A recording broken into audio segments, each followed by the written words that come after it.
Salut à toi internaute! Avengers Infinity War arrive et avec ça j'ai décidé de re-regarder tous les films du MCU. Et du coup je me suis dit que ce serait sympa de revenir ensemble sur chaque phase du MCU. Donc là je vais faire la vidéo sur la phase 1, je sortirai une autre vidéo sur la phase 2 et une autre vidéo sur la moitié de la phase 3 parce qu'elle est grande et elle va jusqu'à Avengers 4, qui n'est pas encore sorti, vu que là on attend Avengers 3.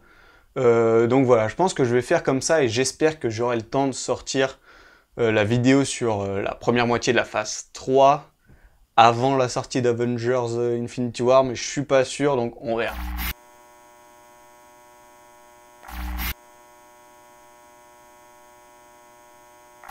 On commence tout de suite avec la phase 1 qui comporte 6 films, dont le premier est Iron Man. Ce film il est assez intéressant dans le sens où c'est vraiment le crash test du truc. C'est est-ce que le public va accepter ce type de film? Et ça a super bien marché à ce niveau-là, je trouve. Il y a qu'à voir où on en est maintenant de toute façon. Mais c'est marrant comment ce film, il est finalement vachement différent du reste de l'univers cinématique Marvel. On est quand même sur un film qui a un ton globalement assez sombre, il y a quand même des petites vannes, des petites blagues un peu caractéristiques de ce qu'on connaît maintenant, la formule Marvel, etc. qui sont dans ce film beaucoup plus centrés sur Tony Stark lui-même et sa personnalité. Mais finalement, quand on regarde le film avec ce recul-là, on se rend compte que pas tant que ça en fait, le film est pas plein de vannes comme il y en a plus ou moins dans les films du MCU, même si c'est discutable, tous les films du MCU ne sont pas pleins de vannes tout le temps, mais c'est assez intéressant de voir que c'est le film pionnier, le premier, et qu'il n'est pas totalement dans le même ton que le reste du Marvel Cinematic Universe. Ce film, il est aussi pas mal intéressant du fait qu'il met en place le personnage de Tony Stark et Iron Man, qui est quand même un personnage central de tout l'univers, enfin, surtout en ce qui est des Avengers, parce que pour l'instant, ils n'ont pas encore eu de lien avec les Gardiens de la Galaxie ou des trucs comme ça, mais c'est quand même le personnage un peu central qui apparaît dans un nombre de films assez impressionnant. Ils ont fait un Captain America où c'était clairement Captain America versus Iron Man en fait, des trucs comme ça. Il apparaît dans Spider-Man, etc., etc. Donc c'est quand même la base, la fondation des Avengers en elle-même qui est installée dans ce film. Et j'ai envie de faire un truc avec ces vidéos, c'est d'essayer de donner une sorte de classement de méchants du MCU, parce que c'est quand même un truc, on en parle assez souvent, comme quoi les méchants du MCU ils sont bien ou pas bien, ou il y en a des nouveaux qui sont bien, il y en a des anciens qui sont pas bien, etc., etc. Je pense que ce serait intéressant à chaque fois qu'on va dans chaque film, je vais tenir je l'ai pas encore spécialement en tête le classement, parce que je suis encore en train de regarder les films, mais je pense je vais tenir un classement quelque part sur cette vidéo, et je pense que Obadiah Stane, qui est le mentor de Tony Stark à la base, le grand ami de son père, machin et tout ça, qui est, dans un twist à peine caché, dévoilé comme le méchant de ce film, je pense qu'il est assez intéressant dans le fait qu'il a une vraie connexion avec Tony. C'est-à-dire qu'à la base, c'est quand même une personne dont Tony Stark a confiance, et je trouve que c'est ça vraiment qui rend le personnage de Obadiah Stane intéressant. Après, il y a le fait qu'il fait juste une sorte de réplica d'armure d'Iron Man. Après, c'est quand même un peu la base du film, de se dire il y a une nouvelle technologie assez folle qui est créée par Tony Stark, et les personnes qui sont au courant essayent de se l'approprier directement. Donc oui, Obadiah Stane, franchement, même si il révolutionne rien du tout, et que on finit par l'oublier au fil des films, je trouve que c'est quand même un personnage, un antagoniste intéressant du fait de sa relation au héros. On va donc passer au deuxième film de cette phase 1, qui est l'incroyable Hulk. Ce film, je ne l'avais pas vu avant de commencer ce rewatch de tous les films du MCU, tout simplement parce que je l'avais loupé, et parce que tout le monde en disait plus ou moins du mal, et que du coup, je voyais pas l'intérêt. Mais là, je me suis dit, bon, quand même, si je me fais tous les films, faut vraiment que je me fasse tous les films. et je me suis donc assis pour le regarder. Je sais pas ce qui s'est passé avec ce film, mais déjà il est pas très bon, effectivement, et je pense qu'il y a surtout un problème de rythme et d'impact. Au début du film, la scène de course-poursuite, avant le reveal de Hulk et tout, c'est tellement lent. C'est tellement long, oh, il passe dans une rue, oh là là, oh, il passe dans une autre rue, oh mon dieu. C'est impressionnant comment... Je sais pas si c'est mal chorégraphié ou un truc comme ça, mais ça marche pas du tout. Et puis il y a tout ce problème qui, je pense, qui est plus ou moins à l'origine du ton que les films du MCU ont maintenant, qui est que ce film se prend vachement trop au sérieux sur tout un tas de trucs. Tu sais, on parle quand même d'un bonhomme vert, et c'est super dark, c'est le film le plus sombre du MCU, je pense. Et le peu de blagues qu'ils essaient de passer, elles passent très mal. Le coup de oh là là, je peux pas coucher avec toi parce que sinon je vais me transformer.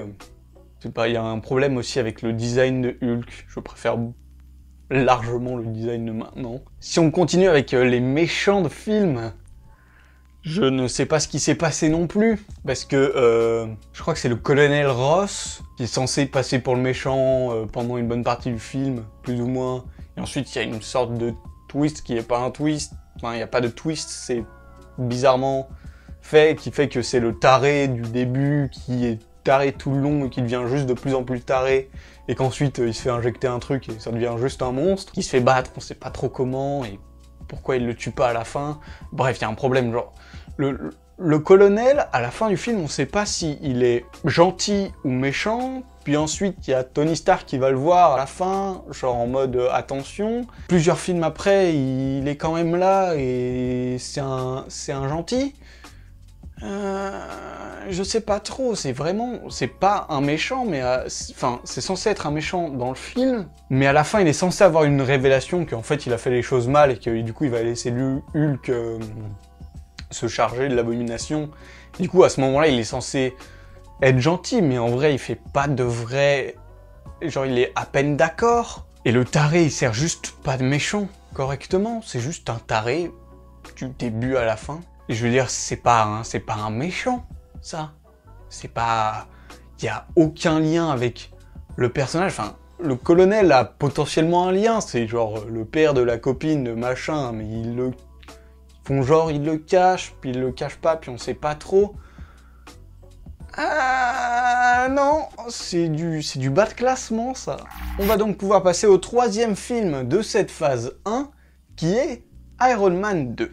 J'aime bien la façon qu'a ce film de mettre Tony Stark en tant qu'Iron Man face aux... plus ou moins aux conséquences de sa révélation, et à toutes ces personnes qui essayent de faire des armures comme lui, etc., etc. Je trouve que c'est un film assez intéressant dans le sens où c'est vraiment... donc il y a eu Iron Man qui est un peu un ovni étant donné que c'est le premier film, il y a eu Hulk qui a été plus ou moins un désastre, qu'ils ont plus ou moins essayé de cacher, on sait pas trop, et Iron Man 2 qui est vraiment genre le début de vraiment le MCU comme on le connaît maintenant. Et ça se voit vachement aussi dans le ton. Il est moins sombre que Iron Man 1, en gardant un certain sérieux à certains moments, au moment qu'il faut, etc. On lâche un peu plus de vannes, et oui, ça marche bien. On a aussi le fait que c'est quand même un film qui tease énormément le regroupement Avengers avec la présence de la Veuve Noire, la présence de Fury pendant une bonne partie du film, toute la présence du Shield en fait. On peut le voir un inconvénient dans le sens où dans le film c'est... Bon d'accord, qu'est-ce qui se passe voilà, parce que c'est vraiment une ouverture au reste de l'univers en fait. Mais je trouve que c'est intéressant justement parce que c'est vraiment le premier film qui met en place le MCU qu'on a maintenant en fait. On a aussi l'introduction du sidekick d'Iron Man qui est War Machine. Voilà, du coup un autre héros plus ou moins qui est donc le pote de Tony qui lui vole une armure, etc. Ça introduit un nouveau héros en soi, ce qui est plutôt ce qui est plutôt sympathique. Au niveau du méchant, on est sur du Ivan Vanko. Ils essaient de nous vendre qu'il a un lien avec son père, que son père avait un lien avec son père, etc. Et on a du mal à voir vraiment le lien, etc. Bon, c'est pas un méchant terrible, mais c'est clairement pas ce qui... D'ailleurs, c'est vraiment pas ce qui donne de l'action au film, quoi. Le film ne suit pas oh là là, il y a un méchant, il va falloir qu'on l'arrête. D'ailleurs, le méchant, il arrive, il est arrêté au début, il est arrêté à la fin. Entre-temps, genre, on pense juste qu'il est mort. Vraiment, ce qui fait avancer l'histoire, c'est toute la partie où Tony se remet en cause, où il est en train de mourir, donc il faut qu'il trouve une solution. En plus de ça, il réapprend à connaître plus ou moins son père, et que son père se battait pour, etc., etc. Il fait la rencontre du Shield, il y a toute son histoire avec Pepper Potts, donc il y a pas mal... C'est plus basé sur les interactions entre les personnages que sur l'action vraiment pure. Il y a même pas tellement d'action, à part grosse bataille de fin, fatalement, mais pas tellement d'action et plus d'interaction entre les personnages, ce qui est plutôt un bon point. Mais voilà, Ivan Vanko, pas un super méchant, mais pas non plus terrible. C'est juste plus, il est sur le côté du film et il n'est pas ultra important. Passons donc au 4e film de cette phase 1, qui est Thor. C'est un film qui est intéressant dans le sens où c'est la première fois dans le MCU qu'on nous amène en dehors de la Terre, qu'on nous dit en fait qu'il y a un univers plus grand dans le MCU, et qu'il y a Asgard, il y a la planète des géants de glace, etc. Et là, vraiment, on a l'ouverture du MCU à ce qu'il y a au-delà de la Terre, ce qui est vachement important pour la suite du MCU, notamment Avengers, qui est largement basé là-dessus. Et du coup, voilà, on fait la rencontre d'un nouveau héros, Thor, qui est au début du film au top de tout, et qui finalement est totalement déchu, qui est vraiment le thème, c'est partir tout en haut, être déchu et arriver... c'est plus qu'un humain normal sur Terre, il peut même plus porter son marteau et tout ça, et c'est réapprendre les valeurs, etc. pour pouvoir avoir accès à nouveau à ses pouvoirs, c'est mériter ses pouvoirs à nouveau, c'est vraiment tout le thème du film, et c'est assez intéressant comme thème, c'est pas juste oh là là, il va découvrir des pouvoirs, il a des pouvoirs, mais il les a perdus, il va devoir pas les réapprendre, mais en être à nouveau digne, dans un sens. Et ça, c'est pas trop mal. Et en plus de la recherche de soi, on a un méchant qui est Loki, qui est pas donné comme méchant au début du film. C'est-à-dire que il est là, il est important, mais les méchants, c'est les géants de glace, machin, etc. Et en fait, il y a plus ou moins un twist, hein, c'est même pas caché, quoi. Et c'est Loki où on se rend compte graduellement que c'est le méchant, mais à un point où il est vraiment... un point où on s'en rendait vraiment pas compte. Mais en même temps, il a ce côté méchant basique du « oulala, je suis méchant », enfin, lui c'est « je veux régner par n'importe quel moyen ». Et en même temps, il a ce côté victime du fait qu'on lui a menti sur ses origines, et du coup, il a jamais été vraiment à un pied d'égalité, comme on lui avait dit, avec son frère. Et mais en même temps, son frère a été redescendu par Odin à l'échelle humaine. Et du coup, ça donne vraiment une dimension à ce personnage qui lui donne son succès, finalement. La plupart des gens le considèrent comme l'un des meilleurs méchants du MCU actuellement, en tout cas l'un des plus charismatiques, et c'est compréhensible, étant donné que là déjà pour le coup il a un vrai lien avec le héros de l'histoire dans ce cas-là, étant donné qu'ils ont été élevés ensemble, donc quand Loki trahit Thor, c'est vraiment son frère, la personne avec qui il a été élevé toute son enfance, qui le trahit. Et le film arrive vraiment à nous faire passer cette connexion en fait, et du coup, fatalement, on est dedans, et fatalement, ça marche. Donc Loki, effectivement, on est sur un bon niveau de méchant. Nous pouvons donc passer à l'avant-dernier film de cette phase 1, qui est Captain America First Avenger. Le premier Captain America est vraiment à part, dans le sens où il se passe bien avant ce qu'on a déjà vu.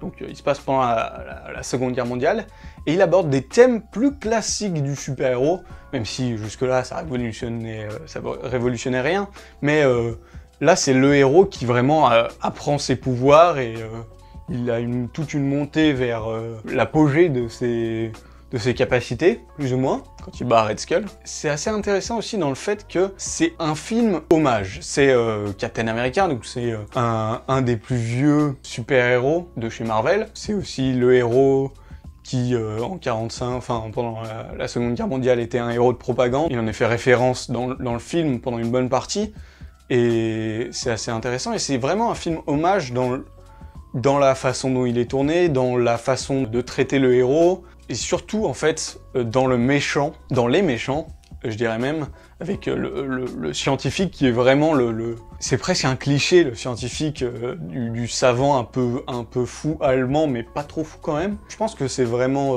intentionnel, la façon de traiter le méchant. Quand tu vois Red Skull, il est vraiment traité comme le méchant nazi, dit que c'est le prochain stade de l'évolution parce qu'il a eu un changement génétique ou quoi que ce soit, et que du coup, vu que c'est le prochain stade de l'évolution, toutes les autres races doivent être exterminées, etc. C'est vraiment le méchant nazi à son paroxysme. La voiture, elle est cliché à fond, cette grande voiture avec le propulseur.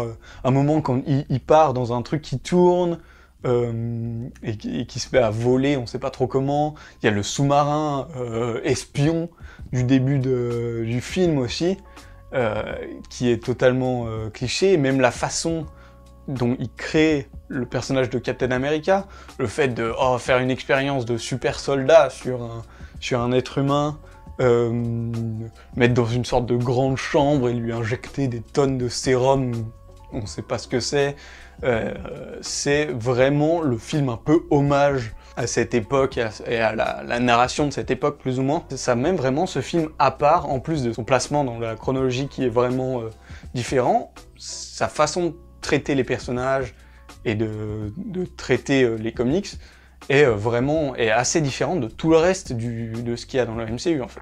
Et donc à ce moment-là, on a 5 héros et Marvel Studios fait le choix assez ambitieux de les réunir tous dans un 6e film appelé Avengers.